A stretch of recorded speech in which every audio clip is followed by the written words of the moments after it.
À mon tour de poser une équation, colonisation égale chosification. J'entends la tempête, on me parle de progrès, de réalisation, de maladies guéries, de niveau de vie élevé au-dessus d'eux-mêmes.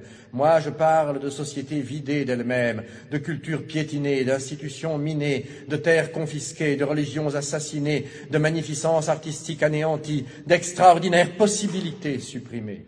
On me lance à la tête des faits, des statistiques, des kilométrages de routes, de canaux, de chemins de fer.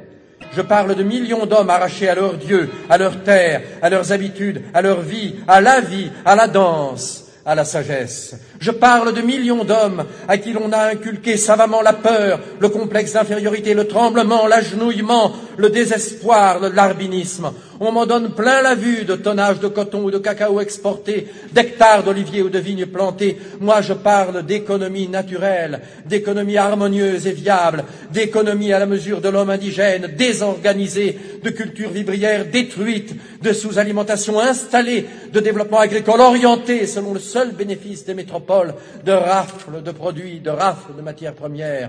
On me targue d'abus supprimés. Moi aussi, je parle d'abus, mais pour dire qu'aux anciens, très réels, on en a superposé d'autres, très détestables. On me parle de tyrans locaux mis à la raison, mais je constate qu'en général, ils font très bon ménage avec les nouveaux, et que de ceux-ci aux anciens et vice-versa, il s'est établi, au détriment des peuples, un circuit de bons services et de complicité.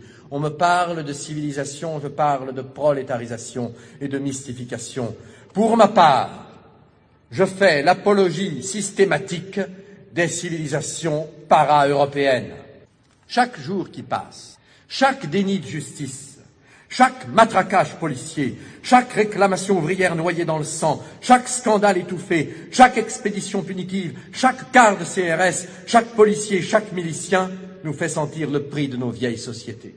C'étaient des sociétés communautaires, jamais de tous pour quelques-uns.